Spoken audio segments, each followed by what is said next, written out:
श्रीराम जय राम रघुराम।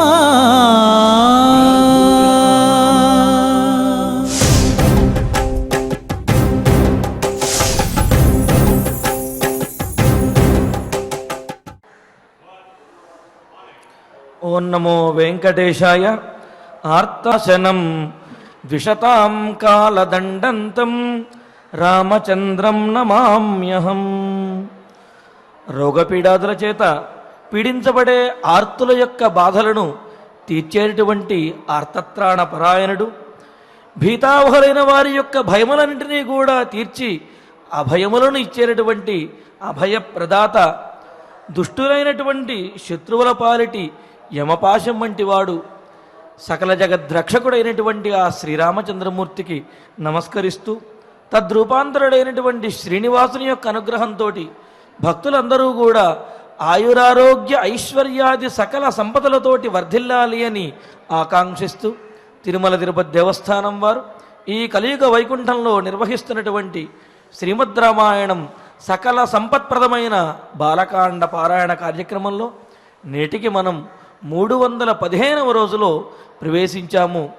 స్వామివారి యొక్క అనుగ్రహంతో మన బాలకాండ పారాయణ కార్యక్రమాన్ని ప్రారంభించుకుంటూ శ్రీ గురు ధ్యానపూర్వకంగా సమష్టిగా సత్సంకల్పం చేసుకుందాము.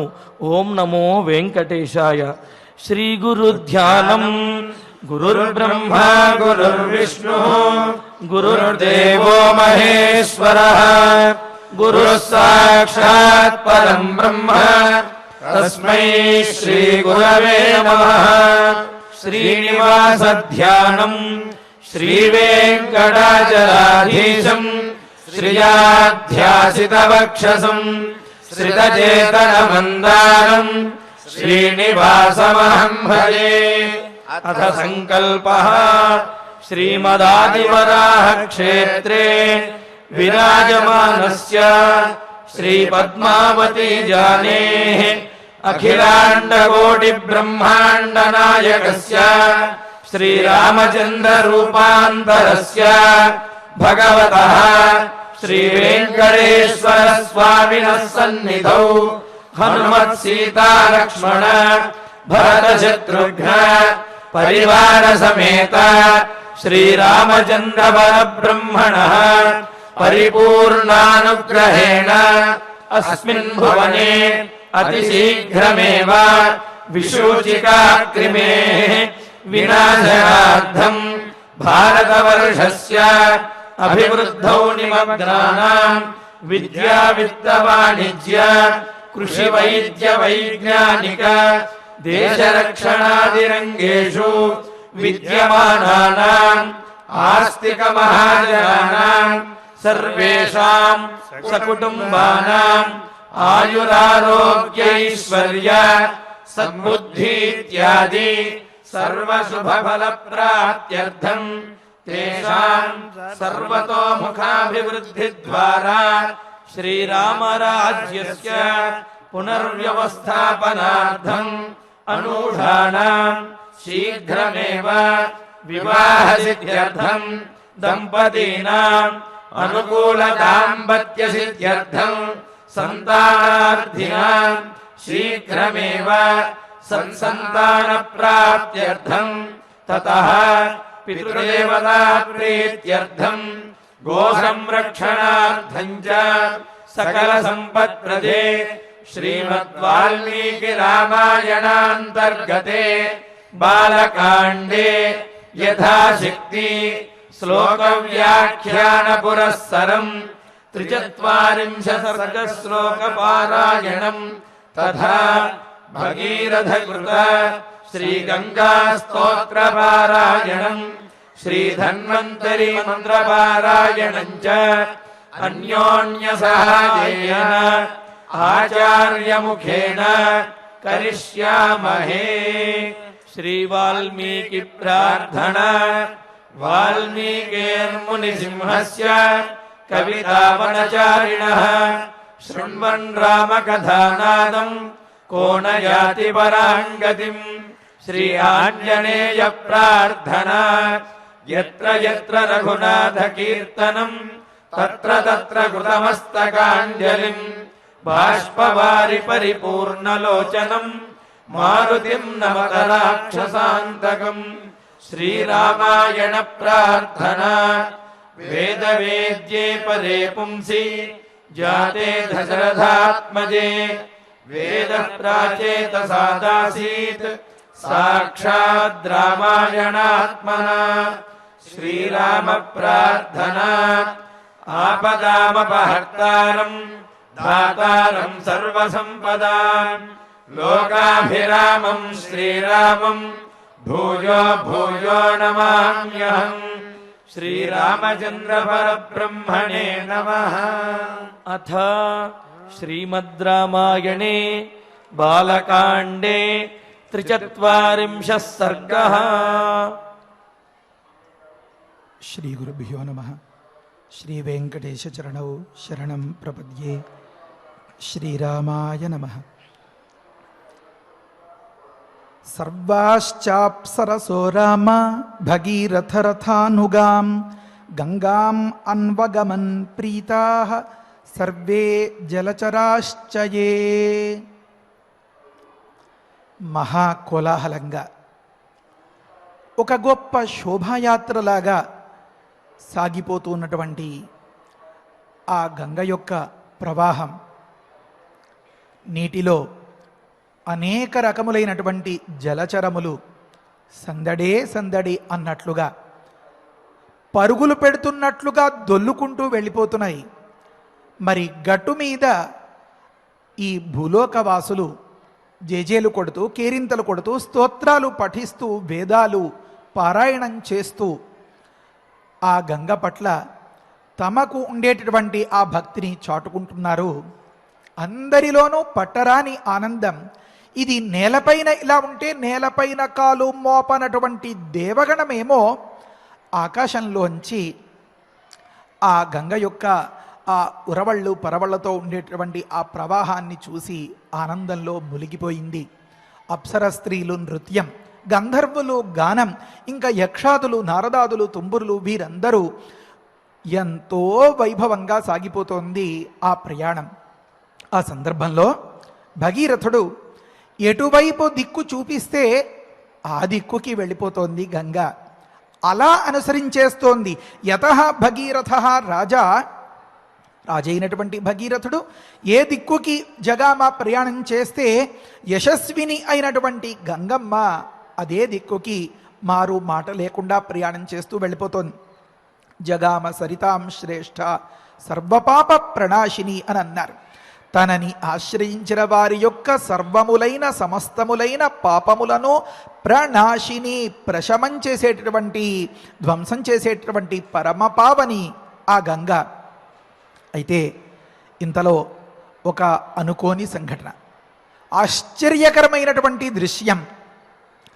భగీరథుడికి లోపల ఆనందం తాండవిస్తూ ఉంటే, పరవళ్ళు తొక్కుతూ ఉంటే, వెనుక గంగ పరవళ్ళు తొక్కుతూ ప్రవహిస్తూ ఉంటే, ఈ కోలాహలమంతా వింటున్నటువంటి భగీరథుడికి ఇహనో ఇప్పుడో ఇంకొక అడుగు వేస్తే ఇంకొక క్షణంలో అన్నట్లుగా ఆ భగీరథుడు చేరవలసినటువంటి చోటుకి చేరిపోతున్నాం అనేటటువంటి ఆనందంలో ఉండగా ఒక్కసారి ఈ కోలాహలమంతా సద్దుమణిగిపోయి, ఎక్కడ ఈ ఇంతకుముందు మనం అనుకున్నటువంటి మాటల్లో గంగ రకరకాల ధ్వనులు చేస్తూ ఆ రాళ్ల తాకిడిలో ఆ పల్లపు ప్రాంతంలో పారేటప్పుడు ఆ ఎత్తుగా ఉండేటటువంటి వాటికి ఒక్కసారి ఢీకొట్టి పైకి ఎగరి కింద పడినటువంటి సందర్భంలో జలపాతంలో అనేక రకములైనటువంటి శబ్దాలు, హోరు కనిపిస్తుంది కదా. ఆ రకమైన ధ్వని అంతా చేస్తూ ప్రవహిస్తోంది అని అనుకున్నాం కదా. అదంతా ఆగిపోయి దేవతలు, కిన్నరులు, గంధర్వులు, కింపురుషులు వీరందరూ స్తుతి చేస్తూ ఉండేటటువంటి ఆ స్తుతులు చెవిలో పడుతున్నటువంటి భగీరథుడికి అది ఆగిపోయి, ఈ భూలోకవాసులు చేసేటటువంటి ఈ సందోహం అంతా కూడా అణిగిపోయింది. ఒక్కసారి వెనక్కి తిరిగి చూస్తాడు కదా, గంగ రావట్లేదు. రథం ఆపాడు. గంగ ప్రవాహం ఎప్పుడైతే వెనక్కి తిరిగి చూసినప్పుడు కనపడలేదో భగీరథుడికి గుండె ఆగినంత పనయ్యింది. మళ్ళీ ఈ కథలో ఒక చిన్నపాటి మలుపు అన్నమాట. తతోహి యజమానస్య జహ్నోరద్భుతకర్మణ గంగా సంప్లావజామాస యజ్ఞవాటం మహాత్మన. ఏం జరిగింది అని ఒక్కసారి వెనక్కి తిరిగి వచ్చి విచారించి చూస్తాడు కదా. ఈ ప్రయాణంలో ఒకలా ఆలోచిస్తే ఒక అనుకోని పొరపాటు జరిగిపోయి అక్కడ ఒకానొక మహర్షి ఉన్నారు. ఆ మహర్షి పేరు జహ్ను మహర్షి. చాలా సావధానంగా వినాలి ఈ మాటలన్నీ.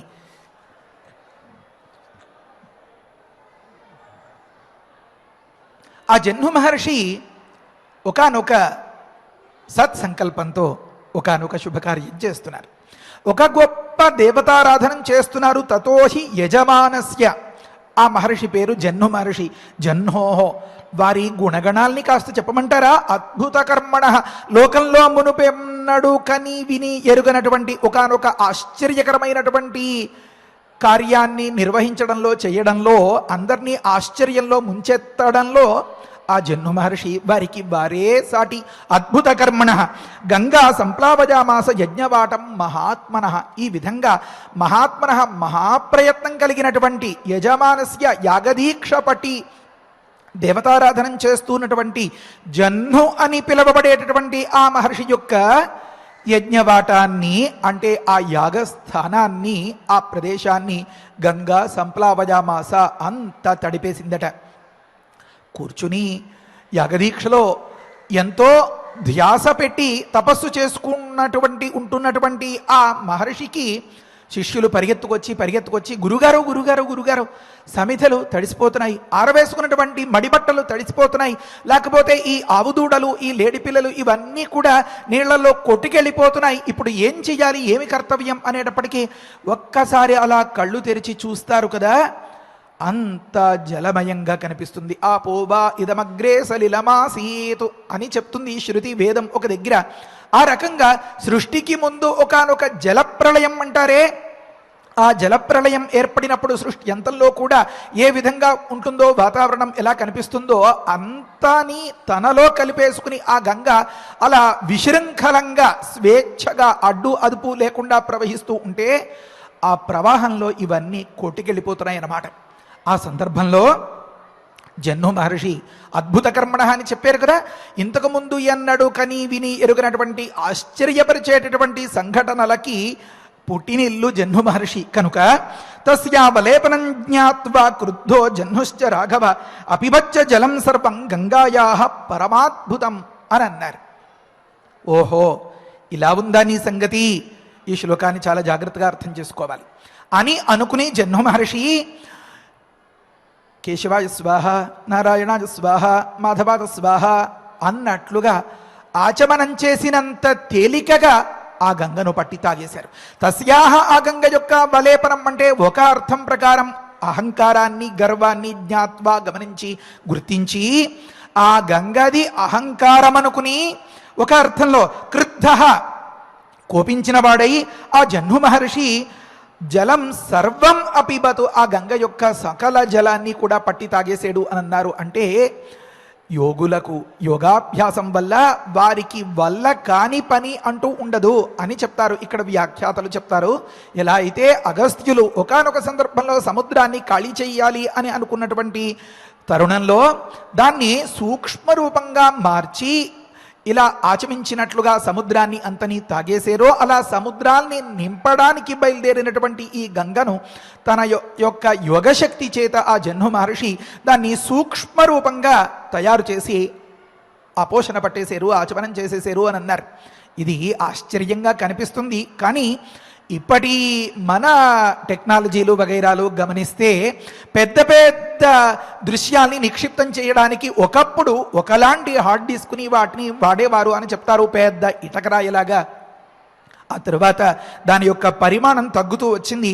ఆ ఉన్న పరిమాణంలో ఇంకా ఎక్కువ విషయాన్ని స్టోర్ చేసుకోవడానికి దానికి సామర్థ్యం పెంచుకుంటూ వచ్చారు మన వైజ్ఞానికులు. అలా వెళ్ళగా అతి చిన్ని పరిమాణం కలిగినటువంటి ఒకానొక అంశంలో ఎప్పటి నుంచో ఉన్నటువంటి మనం దాచుకున్నటువంటి అంశాన్ని అనేక సార్లు దాన్ని ఎరైజ్ చేసేసి తిరిగి మళ్ళీ అందులో సేవ్ చేసినటువంటి వాటితో సహా ప్రతి ఒక్కదాన్ని కావాలనుకుంటే మళ్ళీ మనం తిరిగి చూడవచ్చు అని అనేక రకాల ఉపాయాలు చెప్తున్నారు.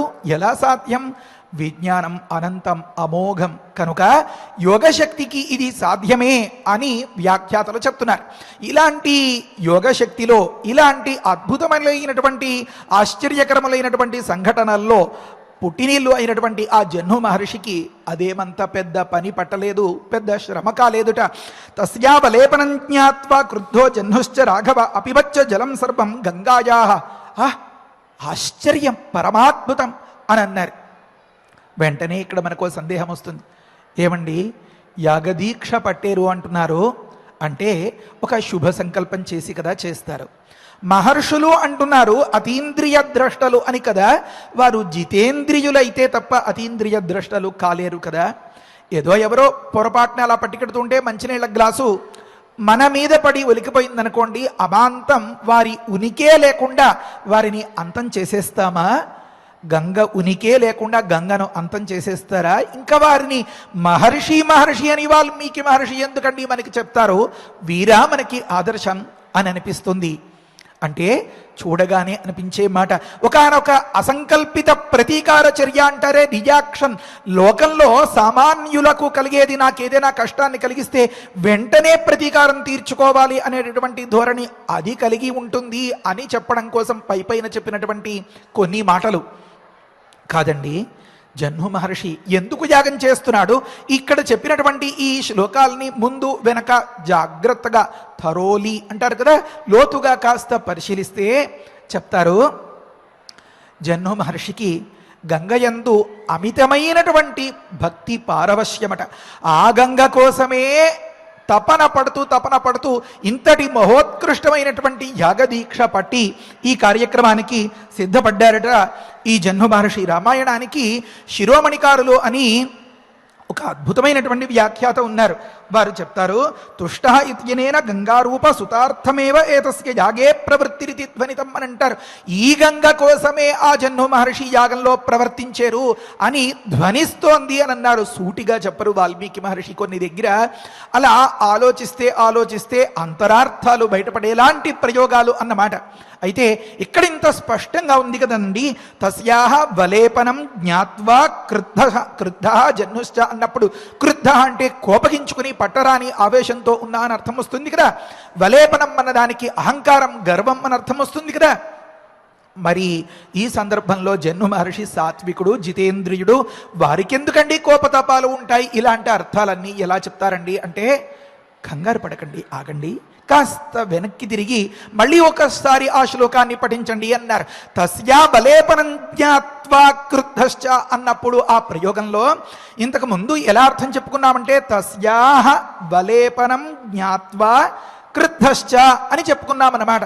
కాదండి, అలా కాదు. అసలంతరార్థం ఎలాగా అంటే తస్యాహ వలే పనం జ్ఞాత్వా అక్రుద్ధ అని విడదీయాలండి అని చెప్పారన్నమాట. అంటే జ్ఞాత్వా క్రుద్ధశ్చ అనే ప్రయోగంలో సంస్కృతంలో ఉండే మహత్తే ఇది. అంటే తెలియకుండా అవివేకంతో ఆలోచించినప్పుడు ఒకానొక అర్థం వచ్చేస్తే ఆగి నిదానించి పెద్దల ఎడల భక్తి గౌరవాలు పరిపూర్ణంగా ఉండి ఆలోచించినప్పుడు వచ్చేటటువంటి అర్థాలు వేరు. ఇప్పుడు వెంటనే మనం జహ్ను మహర్షి తీసి పడేసేలాగా ఆయనే మహర్షి అండి, ఆయనే కోపాన్ని తట్టుకోలేకపోయాడు, మీరు మాకేదో ఆయన చరిత్ర అంతా ఉదాహరణ చెప్పి మీరు కూడా ఇలా ఉండాలి అని ఉదాహరిస్తున్నారు అని అనిపించేసే వాళ్ళకి ఒకానొక రకమైనటువంటి అర్థం. కాదండోయ్, జహ్ను మహర్షి మాకు బాగా ఆదర్శవంతమైనటువంటి స్వరూపం. అందుకునే కదా సత్కర్త సత్కృత సాధు జహ్ను నారాయణో నరహ అని స్వామిని కొలిచేటటువంటి నామాల్లో మనం జహ్ను నామంతో కదా మన స్వామిని కొలుస్తున్నాం. ఒకానొక పనికి మాలిన చిన్నిపాటి విషయాలకి కూడా ఆవేశకావేశాలకి గురి అయిపోయేలాంటి ఒకానొక సామాన్యుని నామం మన స్వామి పెట్టుకుంటాడా? కాదండోయ్, అందులో ఏదో అంతరార్థం ఉంది అన్నారు. ఆ జహ్ను అన్న మాటకి కాస్త అర్థాన్ని వివరించుకోండి అన్నారు. అంటే అక్కడ చెప్తున్నారు ఏమనంటే, జహ్ను అంటే అది ఒకటే భాగం అని ఒక వ్యాఖ్యానం. అంటే చెప్తారు, జహాతీతి జహ్ను అని అన్నారు. అంటే తన దగ్గరకు వచ్చిన దాన్ని విడిచిపెట్టేటటువంటి స్వభావం కలవాడు కనుక. తరువాతి శ్లోకాల్ని గమనిస్తే ఈ భావం మనకి బాగా వంటపడుతుంది. జహాతి ఇతి జహ్ను అని ఒక అర్థం చెప్పారు. ఇంకొక మాట ఏమన్నారంటే, కాదండి ఇంకాస్త పరిశీలించండి అన్నారు. జహ్ను అన్నప్పుడు జహ్ ను జ ను అని రెండు భాగాలు అన్నారు. జ హ్ను అని ఉంది కదా. సంస్కృతంలో మర్యాద ఏమనంటే హకార నకారాలు కలిసినప్పుడు నకారానికి ఒత్తు పెట్టినట్లుగా చెప్తారు అన్నమాట. ను అని ప్రయోగిస్తారు అన్నమాట. అంతేగాని హును అని ప్రయోగం ఉండదు, ను అని ప్రయోగం ఉంటుంది. అలాగే హకార మకారాలు కలిసినప్పుడు మహ అంటారు తప్ప హమ అనరన్నమాట. బ్రహ్మగారు అని ఉండదు ప్రయోగం, బ్రహ్మగారు అని ఉంటుంది ప్రయోగం. జహును అని ఉండదు ప్రయోగం, ఉచ్చారణ జహ్ను అని ఉంటుంది అనమాట. ఇప్పుడు ప్రకృతంలో జ ఒక భాగం అండి, హును అనుంది కదా, ను ఒక భాగం అండి అని అన్నారు. అంటే అర్థం ఏమిటిట? జనాన్ సంసారాత్ అపన్నుతే అపనయతి ఇది జహ్ను అని అన్నారు. జ అన్నదానికి జనుల్ని, ఈ లోకంలో అమాయకత్వంతో మిడిమిడి జ్ఞానంతో ఉండేటటువంటి మామూలు వాళ్లను సైతం ఈ సంసార బాధల నుంచి అనుగ్రహించి ఉద్ధరించి రక్షిస్తూ ఉంటాడు కనుక జ అన్నదానికి జనులు అనర్థం, హును అన్నదానికి వారిని ఉద్ధరించేవాడు అనర్థం. కాబట్టి రెండు భాగాల్ని కలిపితే జ హును అని అయిందండి అని అన్నారు. ఇంకొక అర్థం చెప్తారు. ఏమనంటే ఇప్పుడు జ హును అని రెండు భాగాలు అనుకున్నాం కదా, అలా కాదండి జహు ను అని విడదీయాలండి అని అన్నారు. అంటే అక్కడ అర్థం చెప్తారు. జహాత్ యవిదుష స్వభక్తాన్ నయతి పరమం పదం. విష్ణు సహస్రనామ భాష్యంలో రాస్తారు ఈ మాట.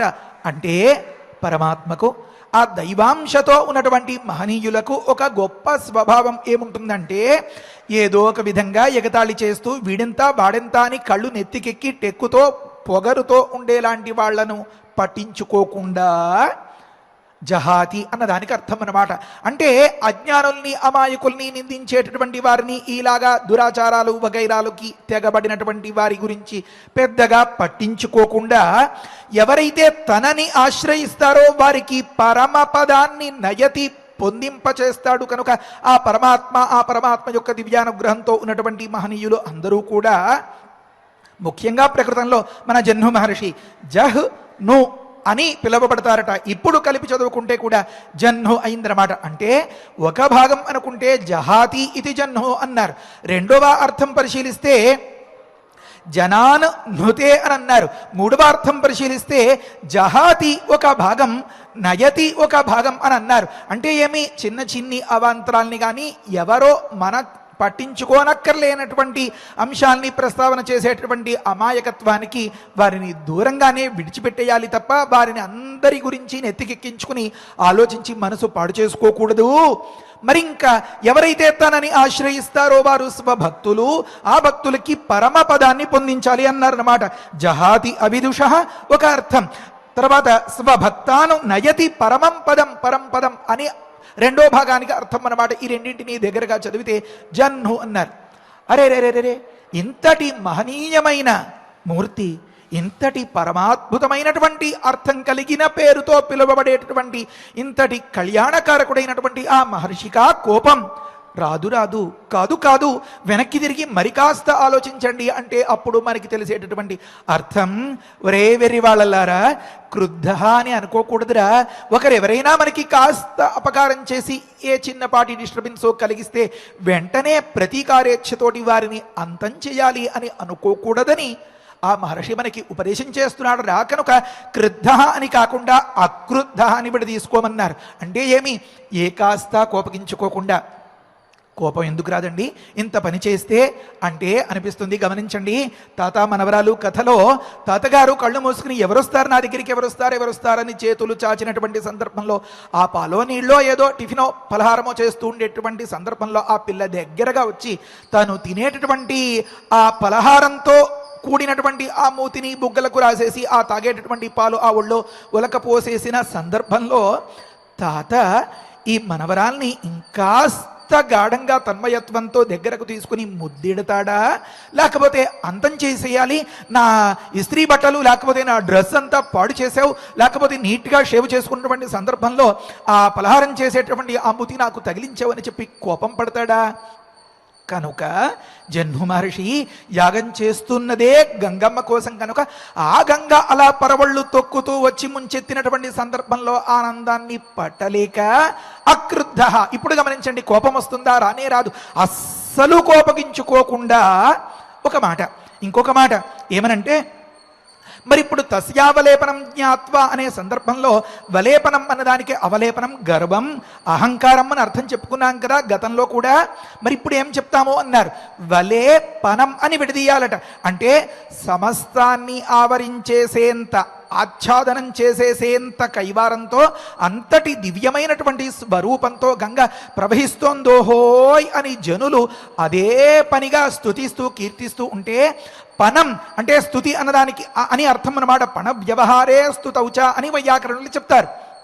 కనుక సకల లోకాల్ని ఆవరించేసేంతటి ఉద్ధృతమైనటువంటి వేగంతో అంతల్లా పొంగి పొరలి వస్తోందని దేవతలు గంధర్వులు వీరందరూ, లేకపోతే ఒక పక్క భూలోకవాసులు గొప్పగా కొనియాడుతూ ఉంటే, ఆ ప్రశంసను తన ఇష్టదైవాన్ని తను అంతగా కోరుకుని ఈ యాగదీక్షకు పూనుకున్నటువంటి సందర్భంలో ఇదిగో వచ్చేస్తోంది, ఇదిగో వచ్చేస్తోంది అంటే కళ్ళు మూసుకుని ఆ గంగయందే దృష్టి పెట్టి ధ్యానిస్తూ ఉన్నటువంటి ఆ జహ్ను మహర్షికి చెవులలో ఈ స్తుతి, ఈ కోలాహలం ఇది ఇప్పటికే తన్మయత్వంతో పరవశించిపోయి, ఈ శిష్యులందరూ వచ్చి ఇలా చెప్పినటువంటి సందర్భంలో కళ్ళు తెరిచి చూస్తే వచ్చేవా తల్లిగాడు అన్నట్లుగా ఎదురుకుండా గంగ కనిపిస్తే కోపం వస్తుందా?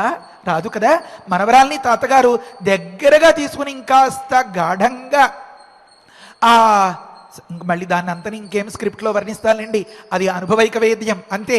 అలా సంతోషిస్తారు కదా. కనుక ప్రకృతంలో జహ్ను మహర్షి కూడా అక్రుద్ధ, ఏ కాస్త కోపం తెచ్చుకోకుండా ఏం పర్వాలేదు, ఏం పర్వాలేదు అని అనుకుంటూ బాగా దగ్గరకు తీసుకున్నట్లుగా, లోకాన్ని అంతని ఆశ్చర్యపరుస్తూ అన్నట్లుగా పట్టి ఆచమించేసేడట. అయితే ఈ తాత మనవరాలు, ఈ కథ ఇదంతా బాగానే ఉందండి. భగీరథుడి పరిస్థితి ఏమండి అన్నారు. ఒకానొక ఆకలికి తట్టుకోలేనటువంటి కడు బీదవాడు ఆ బాధ తట్టుకోలేక ఆ చెట్టుకేసి ఈ చెట్టుకేసి చూస్తూ ఉంటే, ఆ చెట్టు చిటారు కొమ్మన బాగా పండినటువంటి ఒకానొక పండు ఇహనో ఇప్పుడో రాలిపోతుంది అనే సందర్భంలో దాని కిందే తచ్చాడుతూ ఉండేటటువంటి వాడికి ఒకానొక పెనుగాలికి అలా ఊగిసలాడుతూ అదిగో ఒళ్ళో పడిపోయిందని దోశలు పట్టిన సందర్భంలో కాస్త ఊపు కుదుపు వచ్చి వెళ్ళి నదిలో పడిపోయిందనుకోండి ఆ పండు. ఇంకా ఆ దారిద్ర్యానికి అంతు ఉందా? అతడి బాధకు ఏదైనా ఒకానొక చెప్పడానికి మాట ఉందా? దాన్ని ద్విగుణీకృతం చేస్తున్నట్లుగా భగీరథుడు గుండెలు పిండేస్తుంటే, ఇన్ని రకాల మలుపుల ఒకానొక పూర్వులను ఉద్ధరించడానికి జలతర్పణాదులు చేయాలి అంటే కఠోరమైనటువంటి దీక్షతో ఎంతో గొప్ప తపస్సు చేసేనే ఆ తపస్సుకి ఫలితం వచ్చేసింది అని పరవశించిపోయేనే చతుర్ముఖుడు బ్రహ్మగారు సూర్యమండలానికి అడ్డంగా నీడనిస్తూ నన్ను చూస్తూ నాకు ఆ కబుర్లు చెప్పినటువంటి సందర్భంలో మళ్ళీ పరమశివుడి కోసం అంటే ఒంటి కాలి మీద కాలి బొటని వేలి మీద ఆని ఇంత తపస్సు చేసేనే ఒకానొక సందర్భంలో గంగ యొక్క అహంకారమో ఏదో వగైరాలు అని చెప్పారు. మళ్ళీ తాత్సారం అయిపోతే మళ్ళీ పరమశివుడి గురించి తపస్సు చేసేనే ఇంతదాకా వచ్చేసిన ఆఖరి క్షణంలో అన్నట్లుగా ఫలితం పొందబోతున్నాము, నా పితరులకు తర్పణాదులు చేయబోతున్నాను, వారికి పిశాచత్వ విముక్తి కలిగి సద్గతి కలగబోతుంది అనేటటువంటి తరుణంలో భగవంతుడా ఎందుకు ఇంతల్లా నన్ను పరీక్ష పెడతావని మోకాళ్ల మీద పడి ఆ భగీరథుడు పెట్టుకున్నటువంటి మొర దేవతలు ఆలకించారు. ఇంకా భగీరథుడిలో శక్తి క్షీణించిపోయింది. భగీరథుడు కనీసం 4 మాటలైనా నారాయణ నారాయణ అన్నట్లుగా, నమశివాయ అన్నట్లుగా తపస్సు చేసే స్థితి కూడా లేనంతటి నిరాశ నిస్పృహలు ఆవరించేసి అలా నేల మీద పడిపోయినట్లుగా దిగాలుగా కనిపిస్తే ఇప్పుడు ఇంకా దేవతలు పూనుకున్నారు. ఎలా? ఈ మాట అర్థమైంది కదా ఇప్పుడు చెప్పుకున్న శ్లోకం. తస్యాహ వలే అంటే సకల జగత్తును ఆచ్ఛాదనం చేసేటటువంటి అంతటి ఉద్ధృతంగా ప్రవహిస్తూ ఉన్నటువంటి ఆ గంగ విషయకమైన పనం అంటే స్తుతిని జ్ఞాత్వా గమనించి చెవుల్లో పడిందనమాట ఆ స్తుతి. అక్రుద్ధ అస్సలు కోపగించుకోకుండా జహ్నుశ్చ రాఘవ, ఓ రాఘవ రామ, సకలమైనటువంటి ఆ గంగా స్వరూపాన్ని సూక్ష్మంగా మార్చి తాగి తనలో ఇముడ్ చేసుకున్నాడు. ఇది చాలా పరమాత్మతమైనటువంటి అంశం అన్నారు. ఈ సందర్భంలో భగీరథుడి కేసి ఒక్కసారి చూస్తే ఆ దిగులు నిరాశ నిస్పృహలతో ఉన్నటువంటి ఆ భగీరథుడు చాలా దయనీయ పరిస్థితిలో కనిపిస్తాడు. ఎవరికి? మనకే కాదు, దేవతలకు కూడా. వెంటనే దేవతలు కలగజేసుకున్నారు. అంటే మనం సజావుగా సక్రమంగా ఏదైనా ఒకనొక పని చేస్తూ ఉంటే, నా వల్ల కాదు స్వామి, నా శక్తి అంతా పెట్టి నేను ప్రయత్నించాను, ఇంకా ఏది చేసినా నువ్వే అని చేతులెత్తేసిన సందర్భంలో ఖచ్చితంగా పరమాత్మ కలగజేసుకుంటాడనమాట. ఇదే నిదర్శనం. తతో దేవా సగంధర్వా ఋషజశ్చ సువిస్మితా పూజయంతి మహాత్మానం జహ్నం పురుషసత్తమం. జహ్ను మహర్షి దగ్గరకు వచ్చారట దేవతలంతా కూడా. ఒక్కొక్కరు ఒక్కొక్క రీతిగా, ఇంతవరకు ఒక రాగం, ఒక పల్లవి, ఒక చరణం అన్నట్లుగా అన్ని గంగ వైపు సాగాయి. వరై మార్చండ్రా అన్నారు, కాస్త శృతి కల్పించండి అన్నారు, వేరే రాగాలు పెట్టండి అన్నారు, వేరే స్తోత్రాలు అందుకోవాలి అన్నారు. ఈ నాయకులు ఏదైనా సూచన చేస్తారేమో, 10 మంది ఉన్నప్పుడు మరి పెద్దవారు ఏది అందుకుంటే దానికి తగ్గ పాట కదా. ఈ పాట గంగకు సంబంధించి కాకుండా ఇప్పుడు జహ్ను మహర్షికి సంబంధించిన పాటలు అందుకున్నారు, స్తోత్రాలు చేస్తున్నారు, ఎంతో గొప్పగా కొనియాడుతున్నారు. ఎవరు?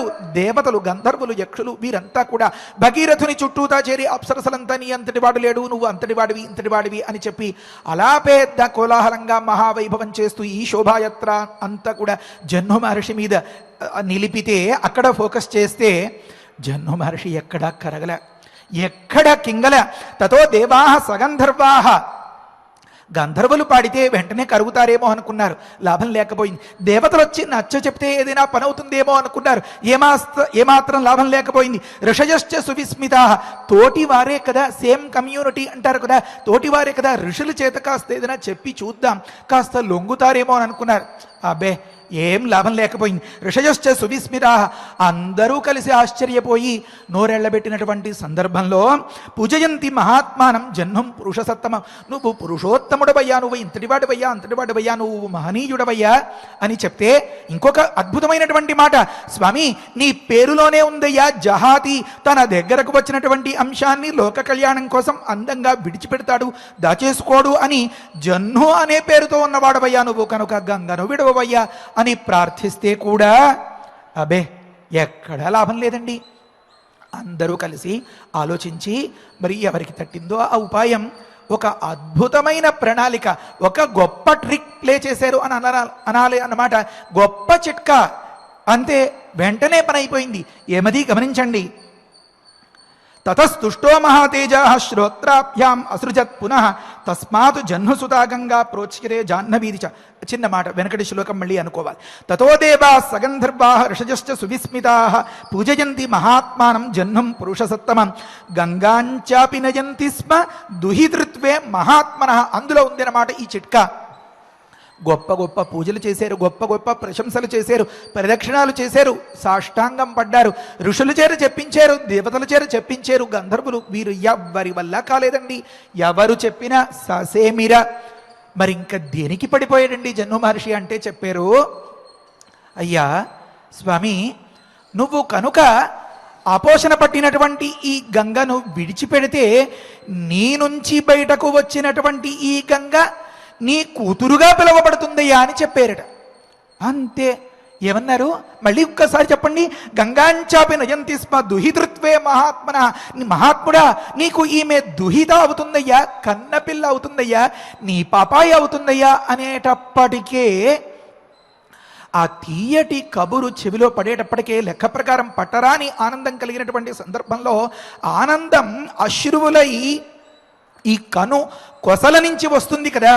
కానీ జహ్ను మహర్షికి ఈ తీయటి కబురు చెవుల్లో పడి గుండెలను తాకేటప్పటికే ఈ లోపల ఉన్నటువంటి ఆ నీరు ఆనందాశ్రువుల అన్నట్లుగా ఆనంద రూపంలో చెవుల్లోంచి వచ్చేసిందట బయటికి.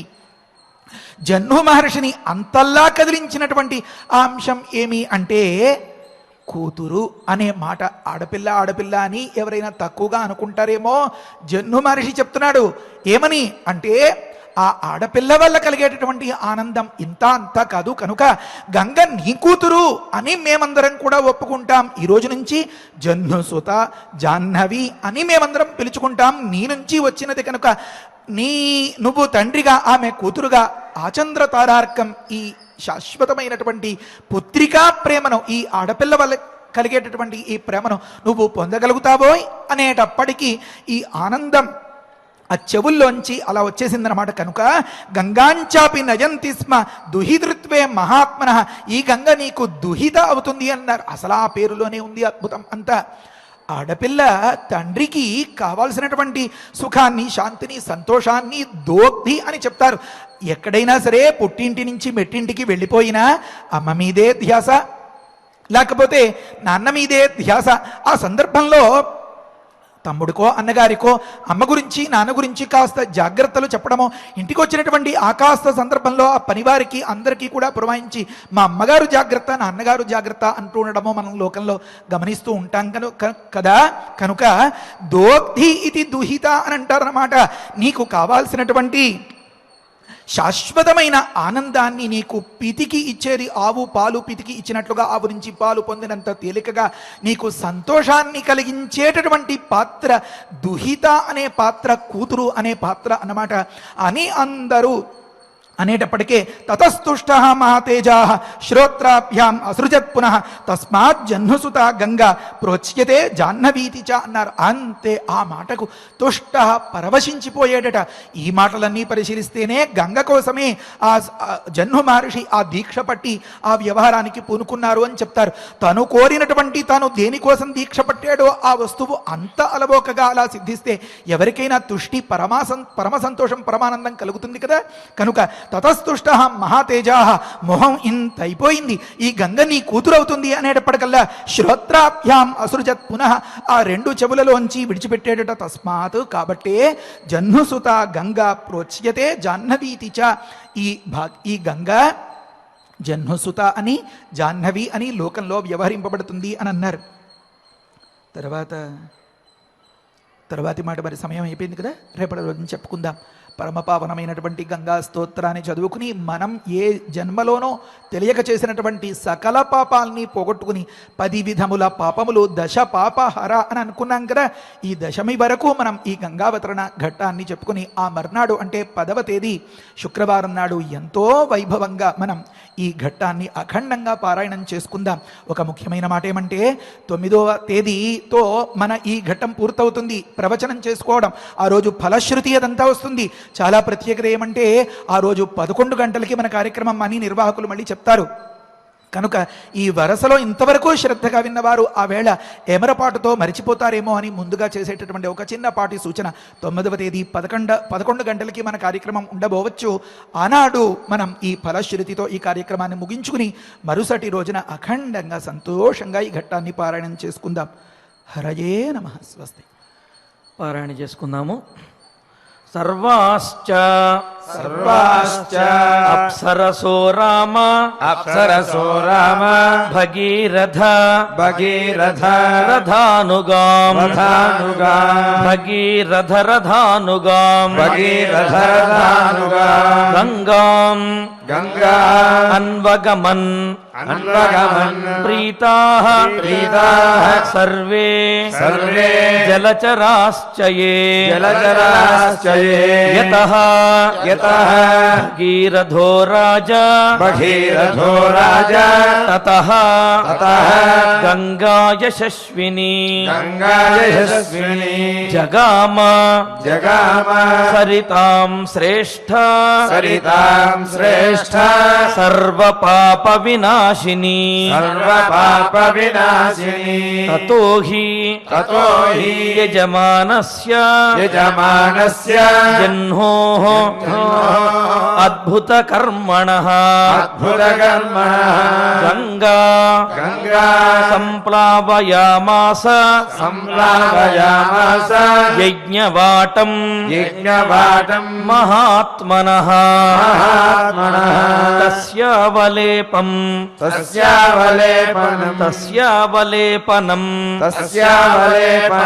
జ్ఞాత్వా క్రుద్ధః జహ్నుశ్చ రాఘవ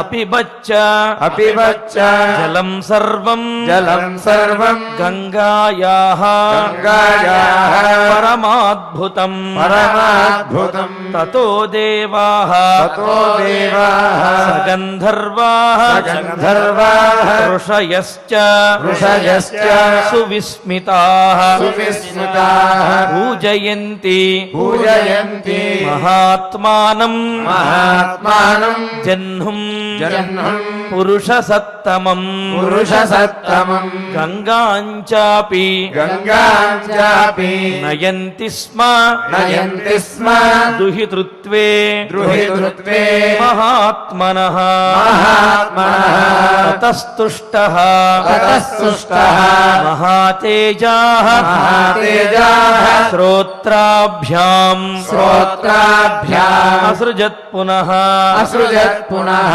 తస్మాత్ तस्मात् జహ్నుసుతా గంగా जह्नुसुता गङ्गा ప్రోచ్యతే प्रोच्यते జాహ్నవీతి చ जाह्नवीति च గంగా ప్రవాహ వైభవంలో గంగానది ఆ భగీరథుణ్ణి అనుసరించి వెడుతూ జహ్ను మహర్షి యొక్క యజ్ఞవాటికను మొత్తమును ముంచివేయటము, మరి అది చూచినటువంటి జహ్ను మహర్షి కోపించినటువంటి వాడై ఆ గంగానదిని త్రాగాడు అనే విషయం ఇంతవరకు మనకు తెలిసింది.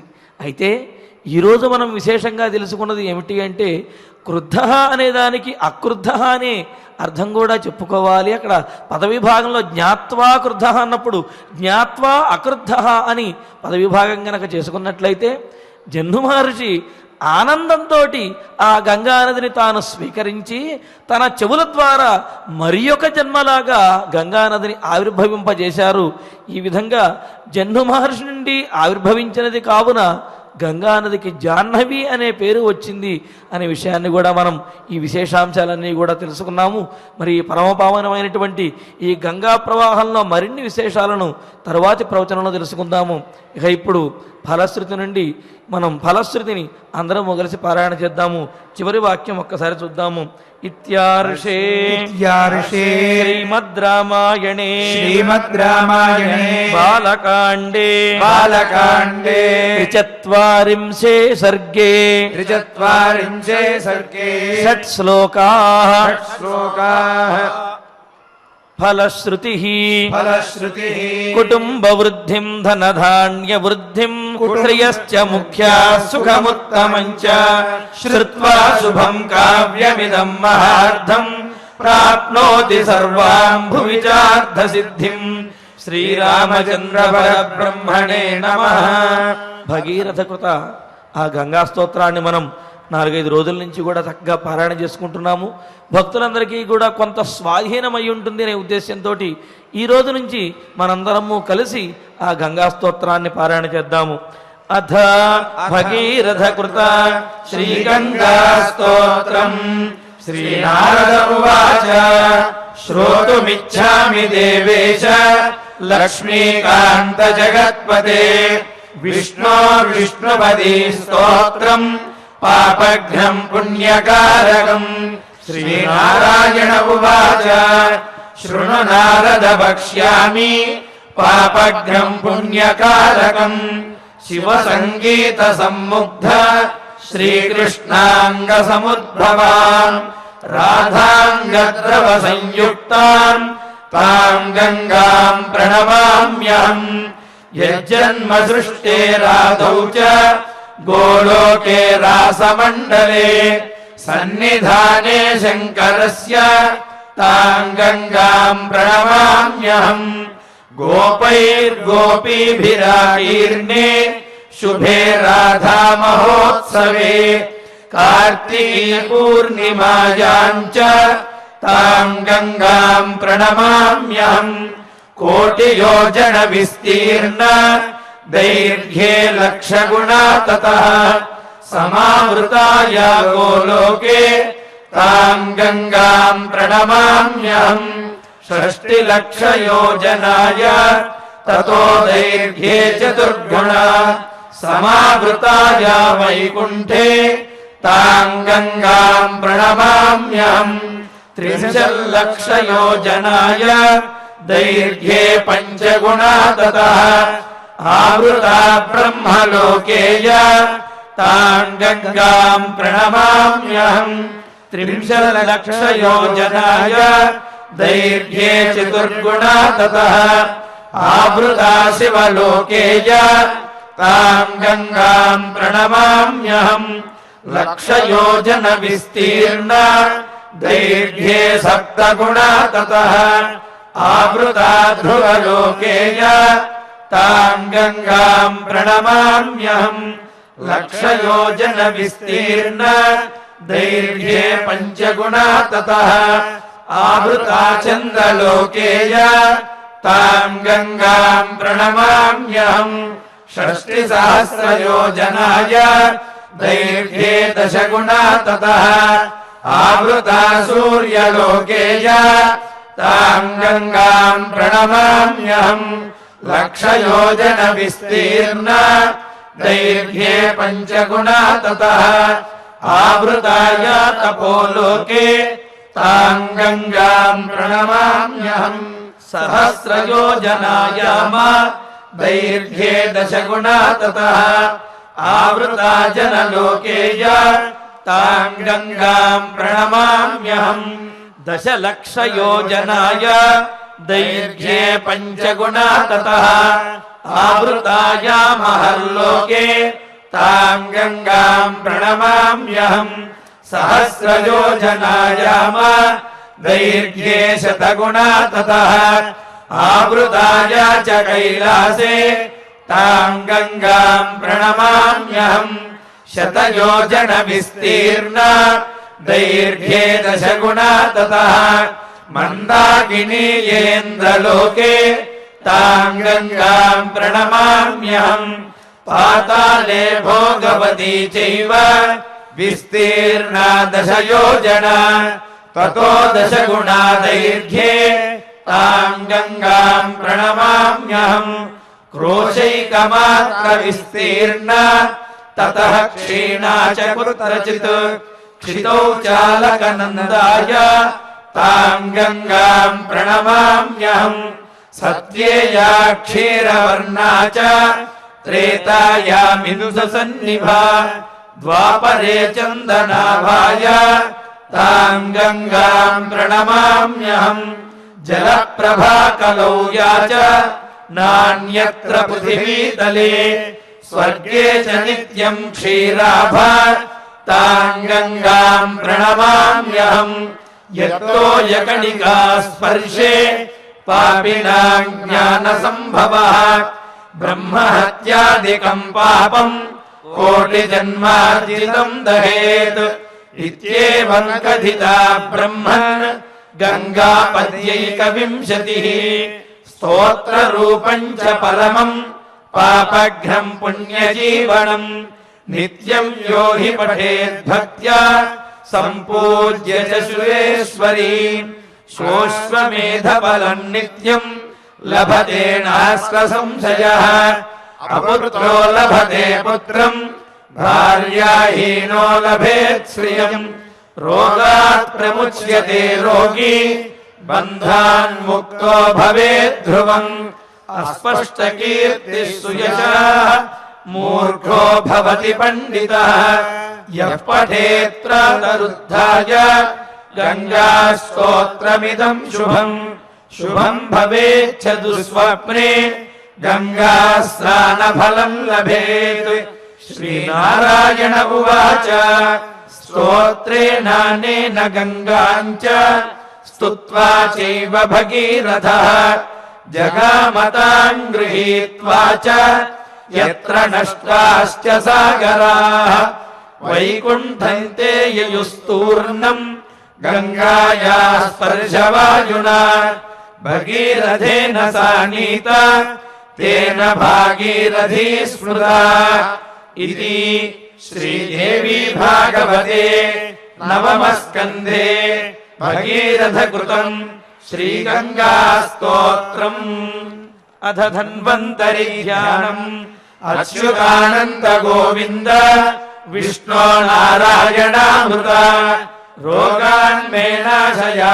शेषान् आशु धन्वन्तरे हरे आरोग्यं दीर्घमायुष्यं बलं तेजोधियं श्रियं स्वभक्तेभ्यो न गृह्णन्तं वन्दे धन्वन्तरिं हरिं धन्वन्तरेरिमं श्लोकं भक्त्या नित्यमपठन्ति ये अनारोग्यं न तेषां स्यात् सुखं जीवन्ति ते चिरम् ॐ नमो भगवते वासुदेवाय धन्वन्तरये अमृतकलशहस्ताय वज्रजलौकहस्ताय सर्वामय विनाशनाय त्रैलोक्यनाथाय महाविष्णवे स्वाहा ॐ वासुदेवाय विद्महे सुधाहस्ताय धीमहि तन्नो धन्वन्तरिः प्रचोदयात् अथ नवग्रह प्रार्थना आरोग्यं पद्मबन्धुर्वितरतु नितरां सम्पदं शीतरश्मिः भूलाभं भूमिपुत्रः सकलगुणयुतां वाग्विभूतिं च सौम्यः सौभाग्यं देवमन्त्री रिपुभयशमनं भार्गवः शौर्यमार्किः दीर्घायुः सैन्धिकेजः विपुलतरयशः केतुः आचन्द्रताराम् अरिष्टानि प्रणश्यन्तु दुरितानि भयानि च शान्तिरस्तु शुभं मेस्तु ग्रहाः कुर्वन्तु मङ्गलम् अथ क्षमा प्रार्थना यदक्षरपदभ्रष्टम् मात्राहीनं च यद्भवेत् तत्सर्वं क्षम्यताम् देव नारायण नमोऽस्तु ते अथ भगवत्समर्पणम् कायेन वाचा मनसेन्द्रियैर्वा बुद्ध्यात्मना वा प्रकृते स्वभावात् करोमि यद्यत् सकलं परस्मै नारायणायेति समर्पयामि अथ मङ्गलम् श्रियः कान्ताय कल्याणनिधये निधयेद्धिनाम् श्रीवेङ्कटनिवासाय श्रीनिवासाय मङ्गलम् ఓం నమో వెంకటేశాయ. శ్రీవారి అనుగ్రహంతో ప్రతిరోజు కూడా ప్రాతకాలంలో మనం శ్రీమద్ రామాయణం సకల సంపత్ప్రదమైన బాలకాండ పారాయణ ప్రవచనములను ప్రతిరోజు నిర్వహించుకుంటూ ఉన్నాము. ఇందులో భాగంగా 10వ తారీఖున ఈ నెల 10వ తారీఖు శుక్రవారం ఉదయం 6:30 గంటల నుండి మన శ్రీమద్ రామాయణం బాలకాండ 9వ అఖండ పారాయణ కార్యక్రమం నిర్వహించబడుతూ ఉంది. ఇందులో 38వ సర్గ నుండి 44వ సర్గ వరకు ఈ గంగావతరణం పర్వవృత్తాంతం, గంగావతరణం, అదేవిధంగా సగరపుత్రుడు తరించటము, ఇదంతా కూడా ఈ మహత్తరమైనటువంటి సన్నివేశాలన్నీ కూడా ఈ గంగావతరణంలో వస్తాయి. ఈ గంగావతరణం యొక్క ఫలశ్రుతి కూడా మనం చెప్పుకోబోతూ ఉన్నాము. ముఖ్యంగా పితృదేవత ప్రీతి, అదేవిధంగా సత్సంతాన ప్రాప్తి అనేది ఈ గంగావతరణం వినడం ద్వారా, పారాయణ చేయడం ద్వారా కలుగుతుంది అని మనకు పెద్దలు తెలియజేస్తున్నారు. కావున ఈ నెల 10వ తారీఖున శుక్రవారం మనం నిర్వహించుకోబోయే శ్రీమద్ రామాయణం బాలకాండ 9వ అఖండ పారాయణ కార్యక్రమంలో భక్తులందరూ కూడా పాల్గొని స్వామివారి యొక్క పరిపూర్ణమైన అనుగ్రహాన్ని పొందవలసిందిగా తెలియజేస్తున్నాము. ఓం నమో వెంకటేశాయ.